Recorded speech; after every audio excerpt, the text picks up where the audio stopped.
आज आपण महाराष्ट्र दिनाचा हा 66वा वर्धापन दिन या ठिकाणी आपण साजरा करत आहोत।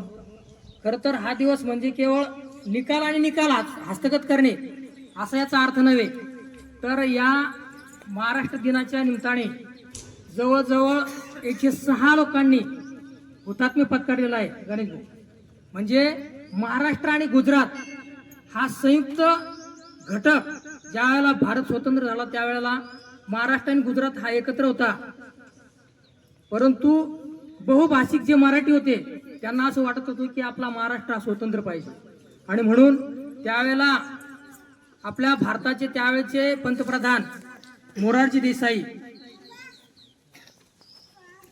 हे त्या काळामध्ये पंतप्रधान असताना त्यांनी बऱ्याच वेळेला हा लढा जवळून पाहिला, परंतु लोकांचा उद्रेक इतका मोठा होता की शेवटच्या टप्प्यामध्ये जवळजवळ 106 लोकांना आपलं हुतात्म्य पत्करावं लागलं। म्हणजे ही त्यागाची, त्या काळातल्या स्वातंत्र्यवीरांची त्यागाची ही इतिहासाची परंपरा आहे। तिला या ठिकाणी सर्वप्रथम मी विनम्र असं अभिवादन करतो त्या सर्व वीरांना। आणि महाराष्ट्र दिन म्हणजे कामगार दिन। या कामगार दिनानिमित्त अमेरिकेसारख्या देशामध्ये स्टुटगार्ट या ठिकाणी कामगारांनी आमच्या कामाचे दिवस ठरवून द्या, केवळ आम्ही जनावरांसारखं काम करतो, आमच्यासाठी काहीतरी न्याय पाहिजे हा हेतू डोळ्यासमोर ठेवून जागतिक लेवलला अमेरिकेसारख्या स्टुटगार्ट या ठिकाणी कामगारांनी उद्रेक करून आपल्या हक्कासाठी, न्याय हक्कासाठी त्यांनी लढा दिला। आणि म्हणून हा महाराष्ट्र दिनाच्या निमित्ताने कामगार दिन म्हणून साजरा केला जातो। आता या निमित्ताने महाराष्ट्रामध्ये नव्हे तर भारतामध्ये या कामगारांसाठी सगळ्यात मोठा जर न्याय देण्याचं काम कोण केलं असेल, महिलांसाठी आणि कामगारांसाठी, तर डॉक्टर बाबासाहेब आंबेडकर।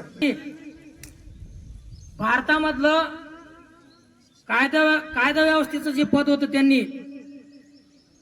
स्वातंत्र्यापूर्वीच्या काळामध्ये त्यांच्याकडे कायदा मंत्री पद होतं।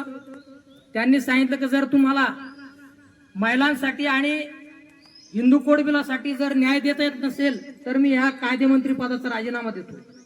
म्हणजे आज आपण पाहतो की पदाला चिटकलेली माणसं पदासाठी काही करू शकतात, परंतु पदाला लाथ मारू शकत नाही।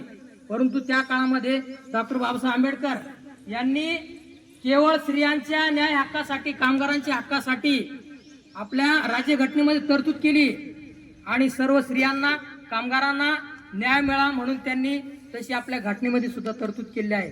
म्हणजे एवढ्या मोठ्या अमेरिकेसारख्या देशाने कामगारांसाठी स्टुटगार्ट या ठिकाणी संप पुकारावे लागले, परंतु आपल्याला तशी वेळ आली नाही।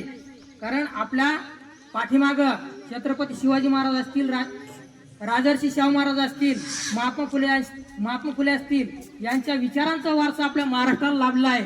म्हणून आपला महाराष्ट्र हा फुले शाहू आंबेडकरांचा विचारांचा महाराष्ट्र आहे। त्याला मी या ठिकाणी विनम्र असं अभिवादन करतो। आणि या ठिकाणी हा जो कार्यक्रम आहे हा विद्यार्थ्यांसाठी आहे, पाटील सर, बरोबर की नाही? परंतु उन्हाची तीव्रता आणि लोकांच्या लग्नाच्या मागणीचा विषय या ठिकाणी मांडल्यामुळं जास्त वेळ या ठिकाणी घेणं शक्य नाही। तरी सुद्धा या ठिकाणी मी 2 शब्द बोलण्याचा प्रयत्न केला, आपण ऐकतात, म्हणजे हे आपला मनाचं मोठेपण आहे। तरी सुद्धा या ठिकाणी मी माझं आवडतं घेतो।